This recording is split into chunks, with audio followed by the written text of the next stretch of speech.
세 번째 엘리야에 관련된 본문을 가지고 말씀을 나누게 되었습니다.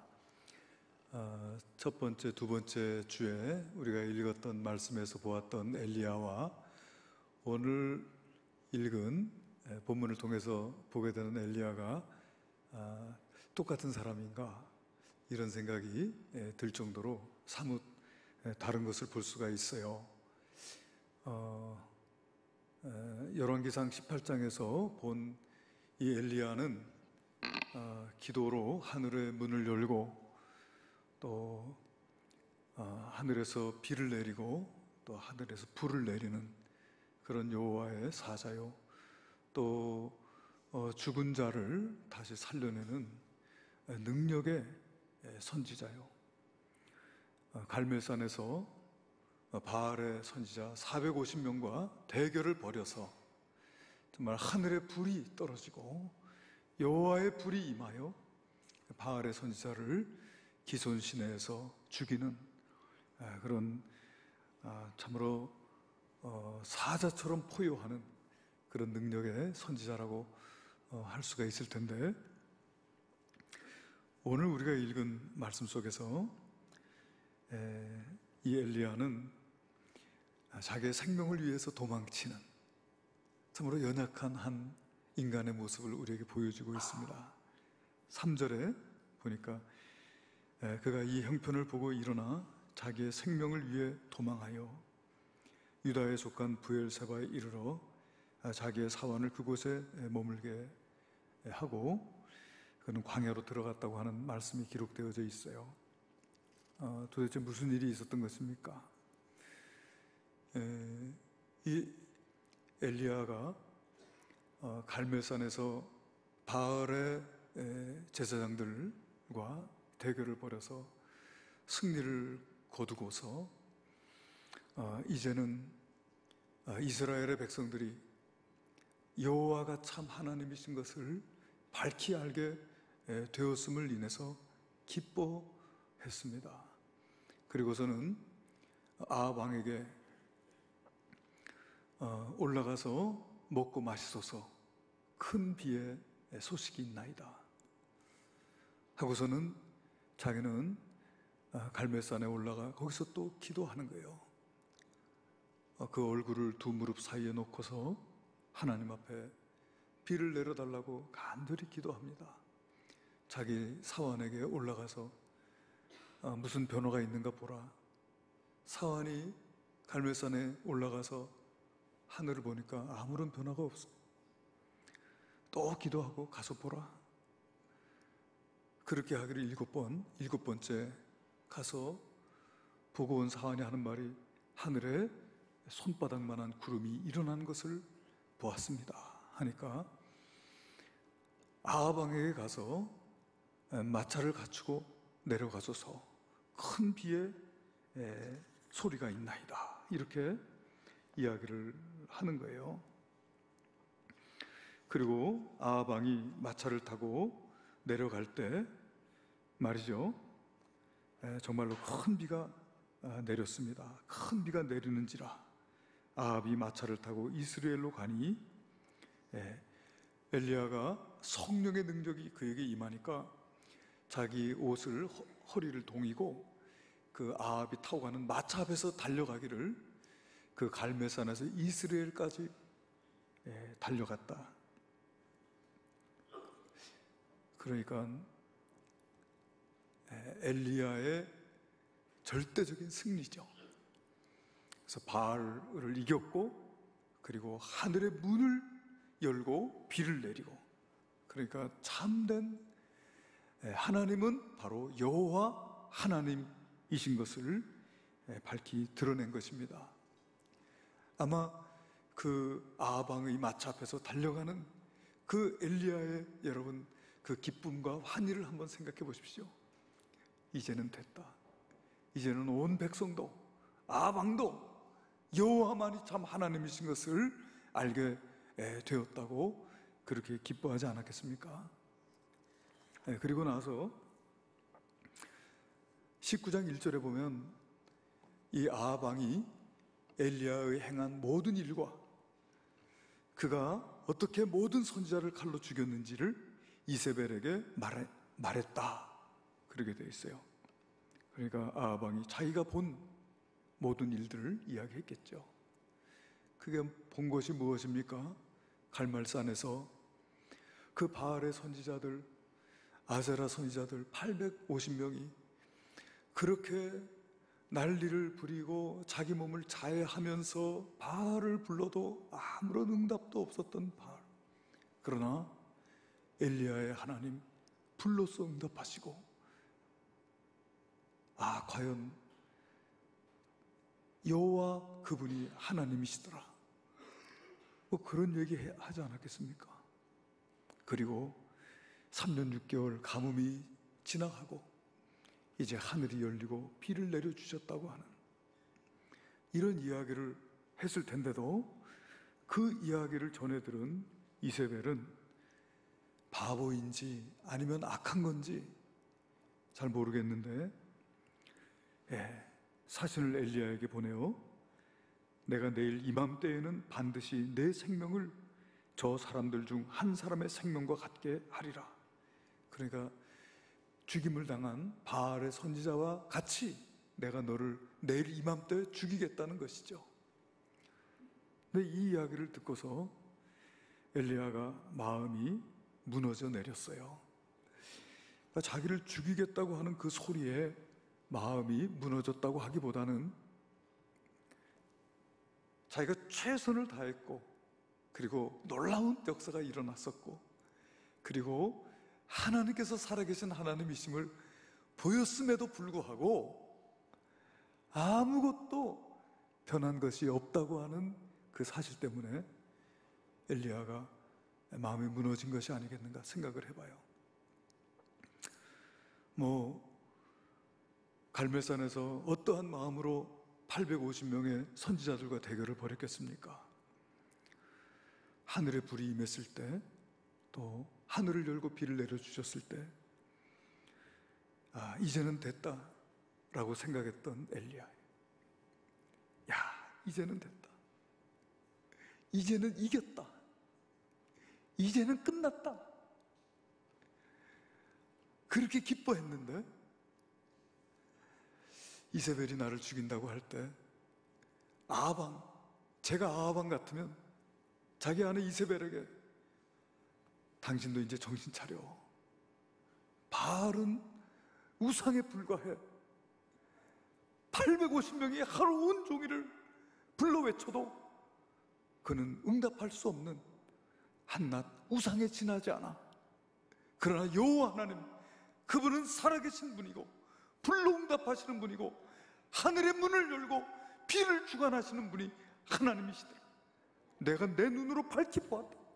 당신도 이제 정신 차리라고.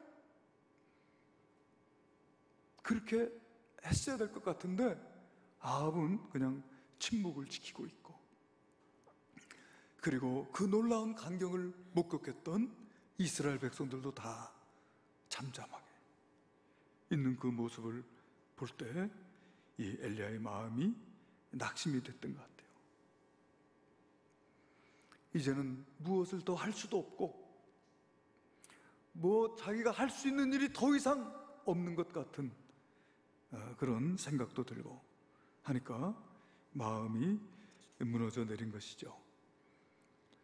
그래서 그는 이 모든 형편을 보고 일어나 자기의 생명을 위해 도망을 갑니다. 마치 말이에요, 바다 위를 걷다가 풍랑이는 그 물결을 보고서 그 바다로 빠져들어갔던 베드로처럼 그 순간에 마음이 낙심이 되니까 이제까지 자기가 붙들고 이제까지 바라보았던 하나님 보지 못하고 여기 보니까 이 형편을 보고 그랬어요. 형편을 보고. 그리고 일어나 자기 생명을 위하여 도망을 갑니다. 유다에 속한 브엘세바에 이르러, 지금 이 엘리야는 이 북왕국 사마리아를 중심으로 사역을 하다가 도망을 쳤는데 저 남쪽에 브엘세바, 그러니까 이스라엘이 단에서부터 브엘세바까지, 그러니까 브엘세바는 가장 남쪽에 있는 성읍이라고 할 수 있는데, 그 브엘세바까지 한숨에 달려 도망을 가가지고 자기 사환을 그 브엘세바에 남겨놓고 자기는 광야로 들어가요. 광야에 가가지고 거기 한 로뎀나무 아래 그 그늘에 앉아가지고 하나님께 기도합니다. 죽기를 원하여 이르되 여호와여 넉넉하오니 지금 내 생명을 거두시옵소서. 나는 내 조상들보다 낫지 못하니이다 하고. 여러분, 이 로뎀나무는 관목이에요. 잔 가지들이 무성한 그런 나무예요. 한 나그네가 쉴 만한 그늘을, 물론 그늘이 있긴 있지만은 한 나그네가 쉴 만한 그늘을 제공해 줄 수 없는 그런 나무입니다. 그런데 그 나무 그늘에 의지해서 하나님께 주여 넉넉하오니 지금 내 생명을 거두어 하고 있는 엘리야의 모습, 여러분 한번 상상해 보세요. 그 엘리야의 마음을 이해할 듯 하십니까? 그 엘리야의 그 마음을 혹시 나도 경험해 본 적이 있다고 생각이 되십니까?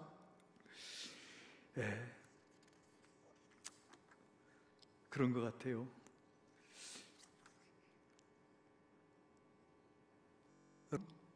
이런 갈멜산에서 거두었던 승리는 참 놀라운 이적이지 않아요? 그 엘리야가 쌓아놓은 제단에 물을 12 항아리를 물을 갖다 붓고 물이 재물과 나무와 도랑에 차고 넘치는데, 그런데 하나님의 불이 임하여 재물과 나무와 도랑에 있는 물까지 싹 다 태워버리고, 정말 그 불로써 응답하신 하나님, 그 역사를 보고서 어떻게 그 마음이 변화되지 않을 수가 있겠습니까? 그 다니엘서를 보게 되면은 금진상을 세워놓고 거기 절을 하라고 했던 느부갓네살 왕도 사드락 메삭 아벳느고가 그 뜨거운 풀무불에 들어갔어도 그슬리지 않고 탄 냄새도 없이 나오자 그가 하나님께 영광을 돌려요. 다니엘서 3장 28절에 보니까 느부갓네살이 말하 이르되 사드락과 메삭과 아벳느고의 하나님을 찬송할지로다. 그가 그의 천사를 보내사 자기를 의뢰하고 그들의 몸을 바쳐 왕의 명령을 거역하고 그 하나님 밖에는 다른 신을 섬기지 아니하며 그에게 절하지 아니한 종들을 구원하셨도다. 이렇게 아무런 믿음이 없는 사람이라도 금진상을 만들어 놓고 절을 하라고 했던 왕도 그 놀라운 광경을 보고서는 하나님께 영광을 돌리잖아요. 그러니까 이 이세벨은 정말 상식적이지 않다, 비정상적이다, 이런 생각이 들어요. 그러니까 정말 믿지 않으려고 작정한 사람들, 세상에 어떤 일을 목격하고 어떤 일을 경험해도 믿지 않습니다. 그래서 우리 예수님께서 마태복음 7장 6절에 보면 거룩한 것을 개에게 주지 말며 너희 진주를 돼지 앞에 던지지 말라. 그들이 그것을 발로 밟고 돌이켜 너희를 찢어 상하게 할까 염려하라. 그랬어요. 이세벨에게는 이 놀라운 하나님의 역사가, 이 거룩한 하나님의 역사가 아무 소용이 없다 이 말입니다. 도리어 그것을 짓밟고 해하려고 하는 돼지처럼 엘리야에게 달려들고 있는 것을 보게 돼요. 우리 예수님 당시에 예수님께서 죽은 지 나흘이나 되어 이미 썩어서 냄새가 나는 나사로를 다시 살리잖아요. 이 나사로가 무덤에서 나올 때 미이라처럼 붕대를 감은 채로 걸어 나오게 된 것을 우리가 성경을 통해서 보게 됩니다. 그런데 그때 이 나사로가 다시 살아난 것을 인해 가지고 많은 사람들이 예수님을 믿게 되었어요. 죽은 자가 다시 살아났기 때문에. 여러분, 이 세상에 그 누가 죽은 자를 다시 살릴 수 있습니까? 한 번 죽은 사람을 다시 살릴 수 있는 사람이 누가 있습니까? 그것은 하나님밖에 없죠.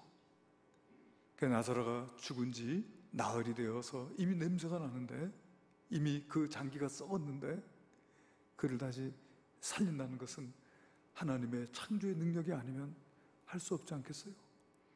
그래서 예수를 믿게 된 거예요. 그런데 성경은 이런 말씀을 전하고 있습니다. 요한복음 12장 9절부터 11절까지 보니까 유대인의 큰 무리가 예수께서 여기 계신 줄 알고 오니 이는 예수만 보기 위함이 아니요 죽은 자 가운데서 살리신 나사로도 보려 함이로라. 대제사장들이 나사로까지 죽이려고 모의하니 나사로 때문에 많은 유대인이 가서 예수를 믿음이로라. 죽은 사람이 다시 살아나서 예수를 믿게 되었다면 자기들도 믿고 구원을 받아야지, 그를 보고 예수를 믿게 됐다고 나사로까지 죽이려고 하는 이와 같은 완악한 모습을 보십시오. 또 누가복음 16장에 보면 거지 나사로와 또 부자의 죽음의 이야기가 나오잖아요. 이제 거지 나사로는 죽어서 천사들에게 받들려 아브라함의 품으로 들어가고, 이제 부자는 죽어서 음부의 불꽃 가운데 이제 고통을 당하게 되었습니다. 그러니까 이 부자가 그 불꽃 가운데 고통 중에 있을 때 아브라함에게 간구를 해요. 아브라함에게 뭐라고 하냐면, 나사로를 내 고향으로 보내서 거기 내 형제 다섯이 있는데 그들에게 증언하게 하여 이곳에, 이 고통받는 곳에 오지 않게 하소서. 그러니까 아브라함의 대답이 뭡니까? 그들에게 모세와 선지자가 있으니 그들에게 들을지니라. 이 모세와 선지자들은 성경을 가리켜 하신 말씀입니다. 그러니까 그 부자가 그래요. 그렇지 않습니다. 그들이 모세와 선지자들에게 듣지 않을지라도 죽은 자 가운데 살아나는 자가 있으면은 회개할 것입니다. 그러니까 아브라함의 대답이 뭐냐면, 모세와 선지자들에게 듣지 아니하면 비록 죽은 자 가운데서 살아나는 자가 있을지라도 고난을 받지 아니하리라. 죽은 자 가운데서 다시 살아난 사람이 증언을 한다 하더라도 믿지 않기로 작정한 사람들 믿지 않습니다. 그러니까 엘리야가 그 모든 형편을 볼 때 마음이 낙심이 된 거예요. 열심히 했습니다. 최선을 다했습니다. 그런데 아무것도 달라진 것이 없이 도리어 생명의 위협을 받게 되었습니다. 그렇게 해서 오늘 우리가 보기에 이제까지 보았던 엘리야의 모습과 같지 않은 엘리야의 모습을 우리가 보게 된 것이죠. 탈진하고 침체에 빠지고 그리고 우울증에 빠진 엘리야의 모습입니다. 그 로뎀나무 아래 앉아서 하나님께 죽기를 구하고 있는 이 엘리야의 모습, 더 이상 살고 싶지 않습니다. 내가 할 일도 이제는 없습니다. 그리고 내가 생각해 볼 때 내 조상들보다 나는 낫지 못합니다 하면서 또 자기 조상들과 자기를 비교하면서 비교의식에 빠져서 자기를 비하시키고 있는 이 엘리야의 모습을 보게 돼요. 우울증을 앓고 있는 모습입니다. 자기의 처지를 한탄하고 홀로 있기를 원하고 사람들을 만나는 것을 피하고 주위 사람들의 처지와 자기의 처지를 비교하여 자기가 열등하다는 생각에 사로잡히게 됩니다. 그리고 더 극단적인 우울증에 빠지게 되면은 자살 충동에 사로잡혀 죽고 싶다는 생각을 하게 됩니다. 이렇게 볼 때 이 엘리야는 영적인 침체를 넘어서서 심한 우울증 증세까지 나타나고 있는 것이 아닌가. 우리 한국 사회도 지금 이 우울증, 사회적인 이슈가 될 만큼 많은 사람들이 우울증에 빠져 있고, 또 집단 우울증이라고 하는 말까지 들려오고 있습니다. 여러분은 어떻습니까? 나이가 이제 50, 60 되신 분들이 자기의 지난 날을 생각해 보면서 열심히 달려온다고 달려왔지만은 아무것도 이룬 것도 없는 거예요.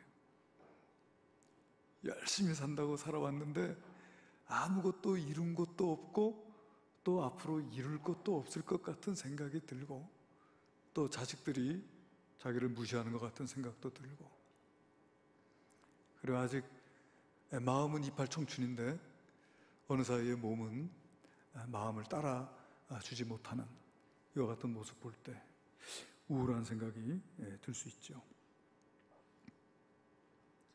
그리고 열정을 다해서 했지만은 거기에서 아무런 성과를 거두지 못했을 때 이런 우울한 마음들 갖게 될 수가 있어요. 자기의 사역이 실패한 것이라고 생각하고, 이제 무엇을 더 할 일도 없고, 그리고 여전히 자기 홀로 외롭게 싸우는 그것이 너무나 힘들게 느껴지고, 그래서 엘리야로 하여금 하루아침에 영웅에서 탈진과 침체에 빠진 실패자로 만들어 버린 것입니다. 그런데 이와 같이 영적인 침체와 탈진에 빠진 이 우울증에 걸려버린 이 엘리야를 하나님께서 어떻게 돌보시는가? 오늘 말씀에 가만히 보니까 하나님께서는 이 엘리야를 책망하고 나무라지 않으셨어요. 야, 너 지금 그게 뭐냐? 책망하면서 네가 그러고도 네가 하나님의 종이라고 할 수 있느냐?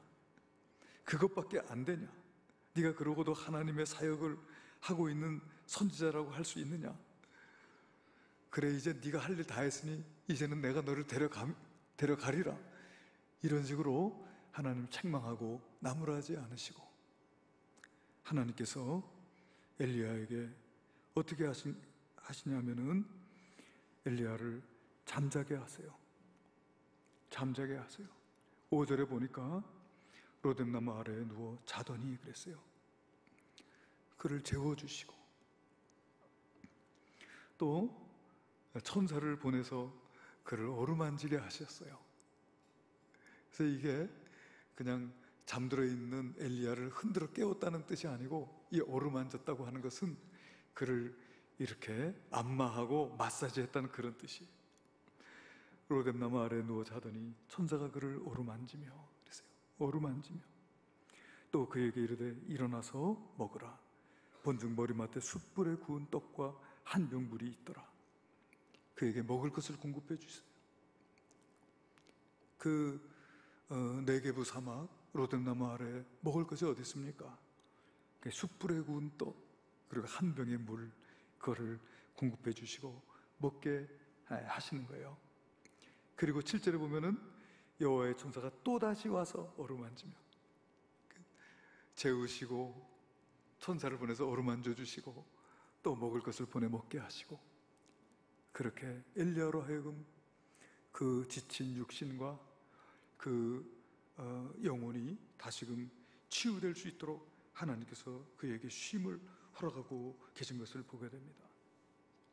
그래서 다시 엘리야가 힘을 얻어서 8절에 보면 그랬어요. 40주 40야를 가서 하나님의 산 호렙에 이르렀다 그랬습니다. 아마도 이 엘리야가 나는 내 조상들보다 못합니다 할 때 그 조상은 아마도 모세를 의미한 것이 아닌가, 그런 생각을 해봐요. 왜냐하면 호렙산에서 하나님을 만났던 것이 모세가 아닙니까? 이스라엘 백성들을 출애굽시켜서 그 광야를 지나 하나님께서 약속하신 언약의 땅, 젖과 꿀이 흐르는 가나안 땅을 향하여 나아가게 했던 여호와의 종 모세, 아마도 그 모세를 생각하고 호렙산으로 가지 않았을까 싶어요. 그런데 이 네게부 사막에서 호렙산까지는요, 그냥 보통 걸어서 가도 열흘이면 갈 수 있는 그런 거리인 거예요.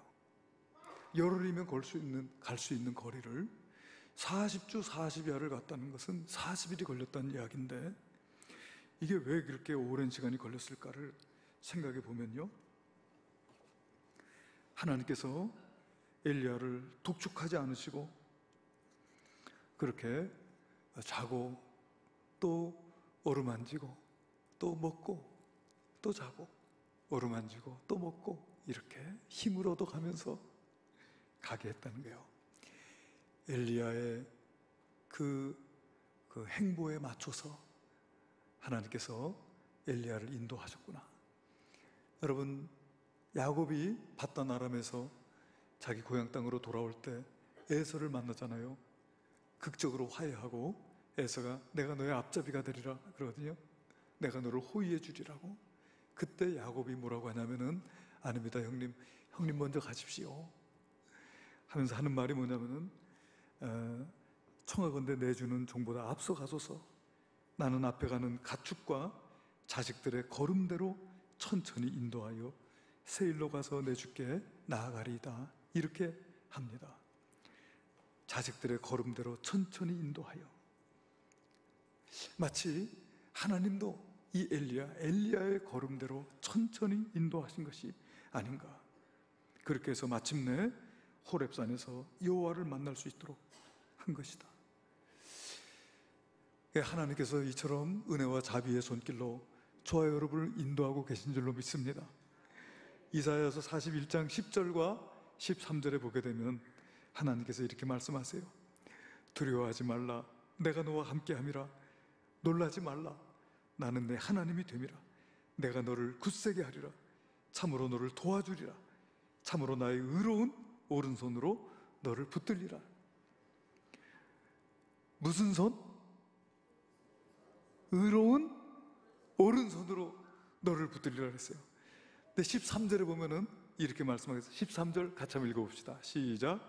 이는 나 여호와 너의 하나님이 내 오른손을 붙들고 내게 이르기를 두려워하지 말라. 내가 너를 도우리라 할 것임이니라. 어디를 붙들어요?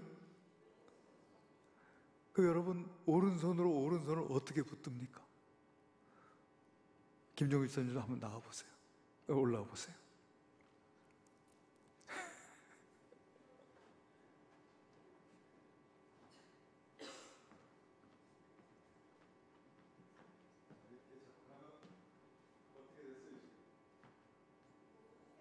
오른손을 잡았지요? 내 손은 어느 손입니까?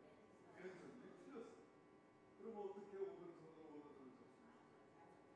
네? 이렇게 잡고 어떻게 가요? 그래서요, 오른손으로 잡는 방법이 하나님께서 이렇게 뒤에서 우리를 안아서 이렇게 인도해 가신 줄로 믿습니다. 할렐루야. 박수 한번 주세요.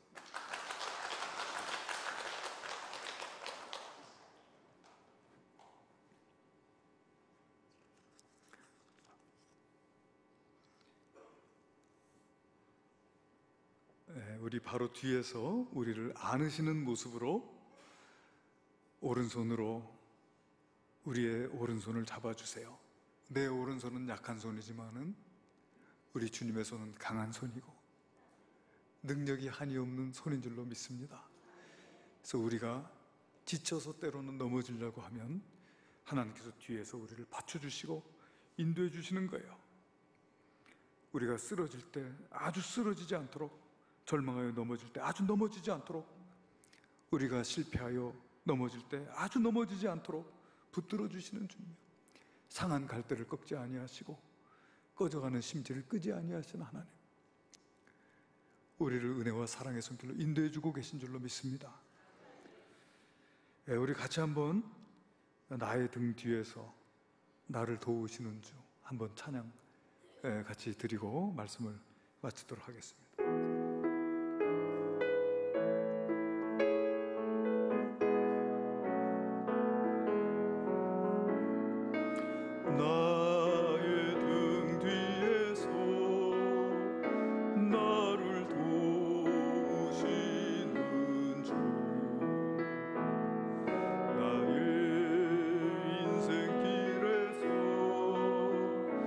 지치고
하나님께서 호렙산에서 엘리야를 만나 주시고 엘리야에게 새로운 사명을 주셨어요. 너는 다메섹으로 가서 하사엘에게 기름을 부어 아람의 왕이 되게 하고, 넌 님시의 아들 예후에게 기름을 부어 이스라엘의 왕이 되게 하고, 그리고 엘리사에게 기름을 부어 너를 뒤어 네 뒤를 이어 선지자가 되게 하라 라고 하는 귀한 사명을 주시고 그를 다시 일어나게 해주신 주님이신 줄로 믿습니다. 우리도 때로는 살아가다가 내가 최선을 다하고 내가 노력을 다했는데 아무것도 이룬 것이 없는 것 같고 아무것도 변화된 것이 없는 것 같아서 우리가 낙심하고 좌절할 때 있으나, 그러나 하나님께서 우리 일 다시 회복시켜 주시고 우리에게 힘 주시고 우리를 만나 주시고 우리에게 새로운 사명을 맡겨 주시고 그 일을 감당할 수 있도록 인도해 주실 줄로 믿습니다. 기도하시겠습니다. 은혜로우신 주님, 감사합니다. 우리가 지난 시간에 읽었던 엘리야와는 사뭇 다른 너무나도 연약한 엘리야의 모습을 보면서 당황스럽기까지 합니다. 그러나 주님, 이 모습이 내 모습일 수 있고 나의 아픔일 수 있었는데 우리 주님께서 엘리야를 재우시고 어루만져 주시고 먹이시고, 재우시고 어루만져 주시고 또 먹이시고 그의 행보대로 인도하여 호렙산에 하나님 만나 주신 것처럼 저희들을 은혜로 인도하여 저희들을 회복시키시고 저희들에게 새 힘을 주시고 능히 일어날 수 있도록 도우시는 하나님이심을 믿고 감사를 드립니다. 하나님, 다시금 하나님을 의지하여 엘리야처럼 호렙산으로 나아갈 수 있는 저희들이 되게 하여 주시옵소서. 예수님의 이름으로 기도했습니다. 아멘.